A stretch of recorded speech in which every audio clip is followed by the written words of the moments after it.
all those years you are thinking that your car is in a good condition, it's being serviced, but it was not really being serviced. When it comes to a Kia or a Hyundai, especially the automatic cars, it's a never again for me. Never again. I've been through so much with this brands. I don't know about you, what's your experience with them? Because one day my Kia Optima that was handed over to me from my parents, it broke down, and guess how much the repair cost was? Kia was charging me over 200,000 rands at that particular time.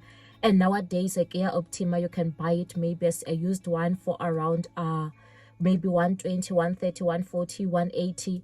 It just depends where you are buying it from. But 200,000 rand for a repair did not make sense. It's like they were just saying that just rather get yourself a new car because we don't want to be repairing this car.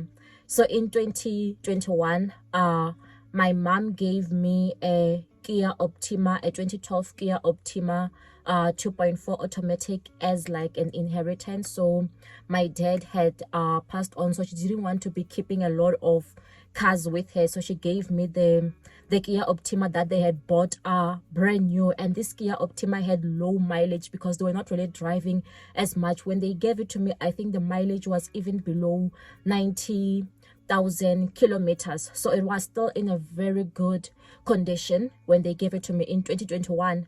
But November, when we're driving as a family and going from Johannesburg to Limpopo, just before we approached Polokwane, now this car had like a bang sound and we saw smoke coming out, so we just quickly had to get out of the car.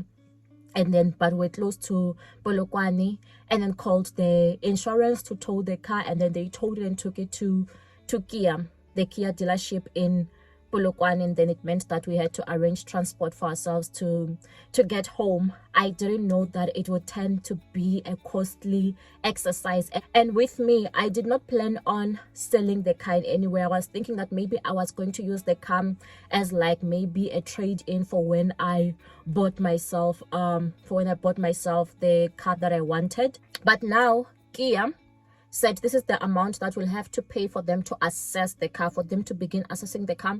This is what we'd have to pay. So this invoice, it shows the details, and it was saying here something about lab tow-in vehicle. It has leaking oil, gears not engaging, and then they charged us 1,690, VAT 253, and then the total that had to be paid was 1,944. So that was the total that had to be paid before they could assess the car and tell us what is wrong with the car. And then that amount was paid, and then after they assessed the car, they said that they would have to be changing the engine of the car. And when they called to tell us the amount, it was just not feasible or viable for us to pay that amount. It didn't make sense at all. So it meant that now we had to incur other towing costs, tow the car, bring it this side. And then we got someone who said that they can rebuild the engine, they will do it for us. But also this second person, it was like a scam as well. So the name of this company is Mega Automotive Solutions. Please don't use them. And then this was their estimate. They had said if it's for an engine rebuild, so the engineering on it is going to cost 4,880. And then they had the parts that are needed. They would need like a gas kit set, head bolts, valves, which was going to cost 3,240. And then they were also going to need big ends, mains, thrust, conrod bolts, which was going to cost 3,615. Set pistons with rings, 4,200. Oil pump, water pump, thermostat, 14,993. And then the service kit, 3,015. And then the wheel alignment, 250. And then sundries, 950. Their labor, it was going to cost 8,100. So the subtotal came to 43,320 and 43. And they said they wanted 70% deposit, but negotiated that can we not pay the 70%, maybe let's pay 40%, and if the car is fixed, then we'll pay over the balance. And what this mechanic actually told us was that it's because the car was not being serviced. And we said that this car was being serviced every single year. I would hear my parents every time when they would be going for a service. Yes, they were not doing the 20,000 kilometers or 15,000 kilometers per year, but they were doing their annual service every single year. So this just shows that maybe when they were taking it to Kia was just not servicing the car. Like they would just maybe just be washing the car, but not really doing any service on this car. So imagine all those years you are thinking that your car is in a good condition, it's being serviced, but it was not really being serviced. So I was quite pissed when I heard that the car was not being serviced, while I knew that my parents were taking good care of their cars. So the deposit was paid, waited for the car to be fixed, but this person was just not fixing the cars. This person would go there, check the car, but this person was still not fixing the car until we decided to remove the car and take it to someone else. And then we took the car to someone else, and then this person said that we could get a second-hand engine. We could buy a second-hand engine, and then they'll just charge us for the labor. And then we did buy a second-hand engine, and that second-hand engine that was bought came with a 6-month warranty. And then for the 6 months, it was fine. For the I think the second-hand engine costed like, I forgot the actual amount. Was it 25,000 or less, or somewhere along the lines? And then it, for the 6 months, when it was still in warranty, it was fine. But after that, there was another problem with the car again. So it's like now this car was just becoming so stressful.